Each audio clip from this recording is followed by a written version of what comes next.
Hola, me encuentro de nuevo en nuestra cátedra Historia Social y Económica de El Salvador y Centroamérica.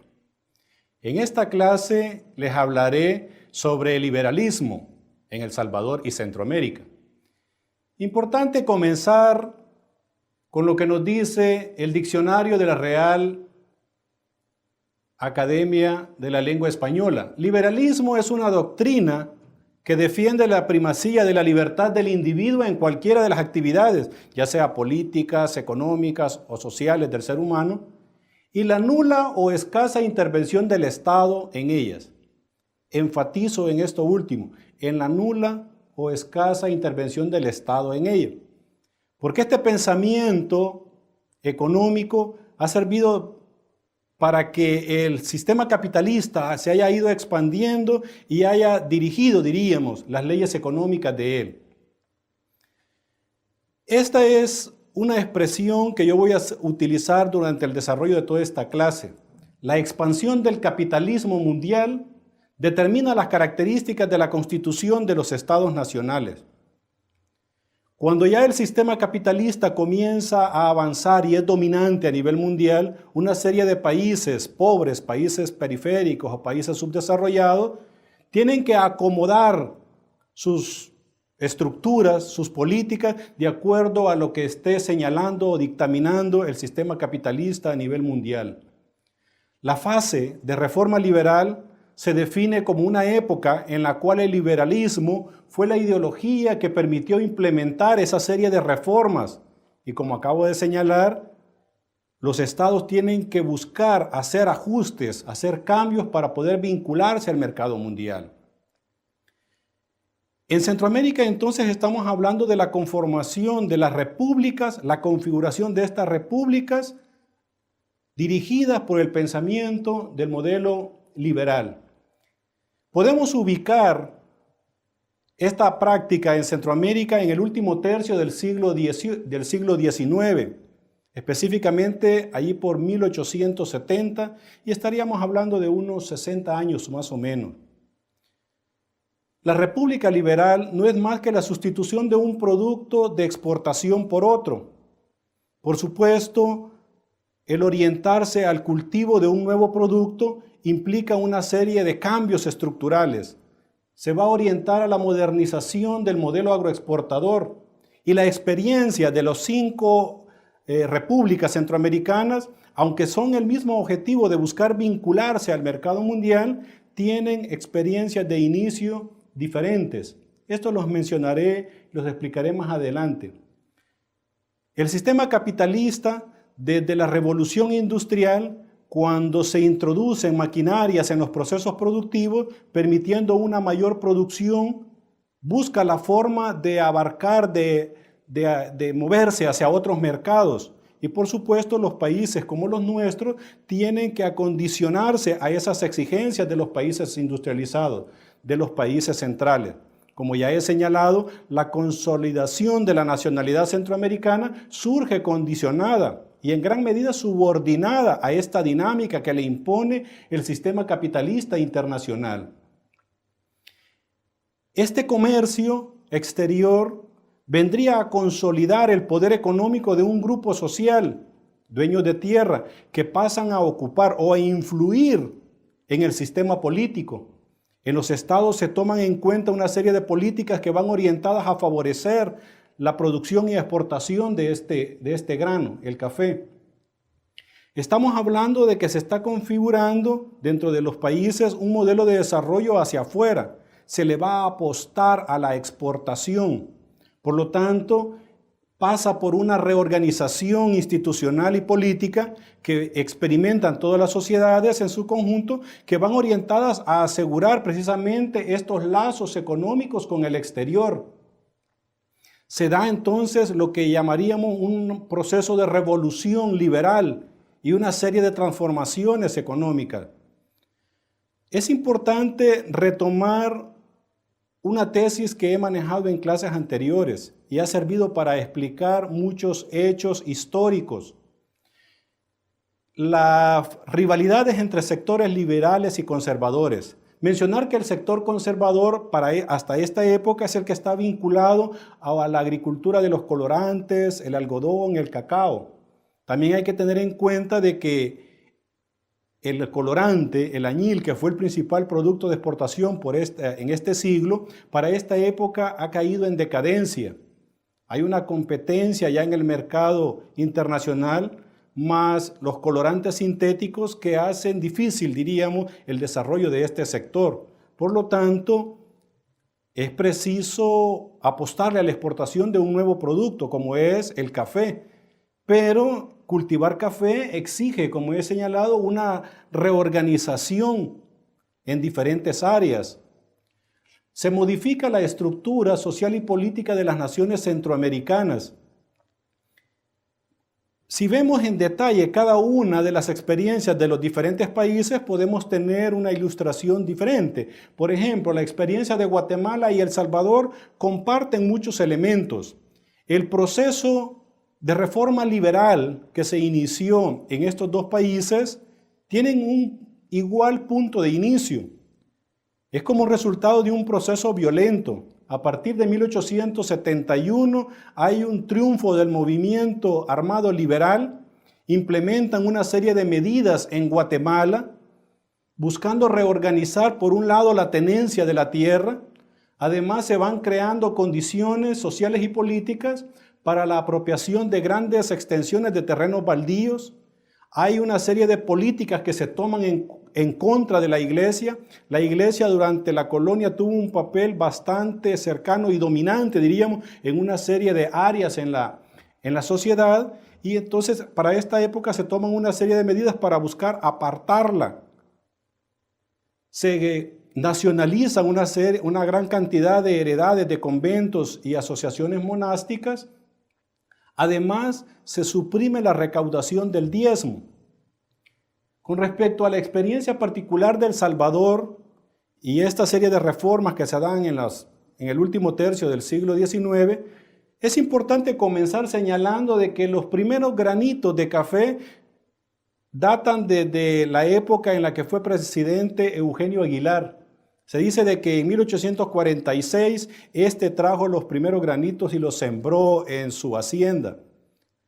Durante la gestión de Gerardo Barrios, durante la administración de él, se dice de que favoreció la siembra y extensión de este cultivo, tomando una serie de medidas orientadas a que la gente se inclinara por este cultivo, por el café. Pero ya en la década de los 80, prácticamente de 1880, es cuando se darían las transformaciones medulares en cuanto, por ejemplo, la tenencia de la tierra. Durante la gestión del presidente Rafael Saldívar, que estuvo de 1876 a 1885, se dictaminaron una serie de leyes, de medidas legales orientadas, como digo, a favorecer este cultivo y a favorecer a este sector.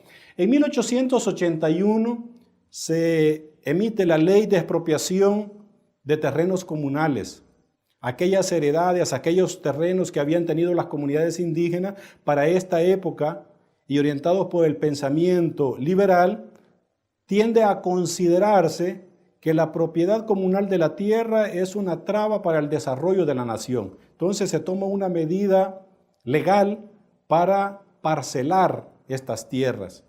Con el tiempo, las familias que se le habían dado en parcela estas tierras terminaron en manos de terratenientes. En 1882 se emite la ley de extinción de ejidos, siempre en la línea de parcelar la tierra y orientarla hacia aquellas familias. En 1886 se emite la ley contra la vagancia. Se dice de que esta ley tuvo una orientación de facilitar mano de obra para la corta de café. Aunque la ley estaba vigente, se hacía efectiva precisamente en aquellos periodos en los cuales se necesitaba mano de obra para cortar café. Además, esto debe ir acompañado de una serie de cambios en cuanto a la infraestructura. Infraestructura que vaya orientada a facilitar el comercio de este producto. En esta época datan la construcción de los primeros ferrocarriles, se trajeron los primeros ferrocarriles al país, los primeros teléfonos y las mejoras de otras vías de comunicación. Además, los hacendados se dice de que en épocas que necesitaban mano de obra, resolvieron el problema a través de las habilitaciones, que no es más que el adelanto en dinero a las familias con el compromiso de tenerlos disponibles cuando se les necesita. Además, esta forma de darle dinero por adelanto con el tiempo llevó a apropiarse de los terrenos de ellos, ya que ante la imposibilidad de poder pagar, terminaban estas tierras en manos de los terratenientes. Y para facilitar todo este movimiento de tierras, se creó también para esa época el registro de tierras. En la década del 80 aparecen también las primeras instituciones bancarias y financieras que estaban ligadas precisamente al comercio exterior. Para esta época, señalamos ya, el café es el principal producto de exportación. El café vino a consolidar el poder de ciertas familias que estaban vinculadas directa o indirectamente con la explotación de este producto. Esto se mantendría, diríamos, por varias décadas. Tenemos una sucesión de presidentes que están vinculados con la producción y el comercio del café. Presidentes que durante su gestión tomaron una serie de medidas para favorecer a este sector. Y esto llegaría hasta la crisis económica que se experimentó en 1929, que llevaría a revisar, diríamos, la vigencia de este modelo. Con respecto a la experiencia de Costa Rica, interesante señalar que Costa Rica experimentó un proceso un tanto diferente al resto de los países de Centroamérica. Veamos algunos datos. Por ejemplo, después de la independencia en Costa Rica se dictaron ciertas disposiciones orientadas a favorecer tierra a aquellos que no la tenían. Diríamos nosotros que esta es una especie de reforma agraria, algo por lo que en el caso particular de nuestro país se ha venido luchando por tanto tiempo. Y se llegó a esta reforma agraria, diríamos, por métodos no violentos. Ya desde 1825 al café se le exime del pago del diezmo como una forma de estímulo para buscar orientar a la producción de este grano. Ya desde 1845 Costa Rica está haciendo su primer envío de café hacia Inglaterra. Inglaterra se convertiría en el comprador y el financiador de una serie de políticas que irían a reformar, a cambiar al interior de Costa Rica. Las reformas liberales que se dieron a inicios de la década de 1870 permitieron un proceso de centralización estatal y la ampliación de la burocracia, la promoción de proyectos de infraestructura y un fuerte apoyo, óigase bien, a la educación. Como resultado de este proceso de reforma liberal de esta década, se fue creando una clase no polarizada como en el resto de Centroamérica y la promoción de un sistema electoral semicompetitivo. A diferencia de otros países de la región, la élite costarricense no emergió como producto de la concentración de la tierra, sino más bien de la comercialización, procesamiento y financiamiento del café. La experiencia de Nicaragua y Honduras difiere también con la del resto de Centroamérica. Estos dos países, en su experiencia buscando modernizar sus estados, sus sociedades, se desvían en alguna medida del modelo que experimentaron los otros países. Por ejemplo, Nicaragua quedó afectada al convertirse en terreno de pugna de los imperialismos inglés y norteamericano, ya que hay interés por parte de estos imperios en esa época de construir un canal interoceánico en esta tierra.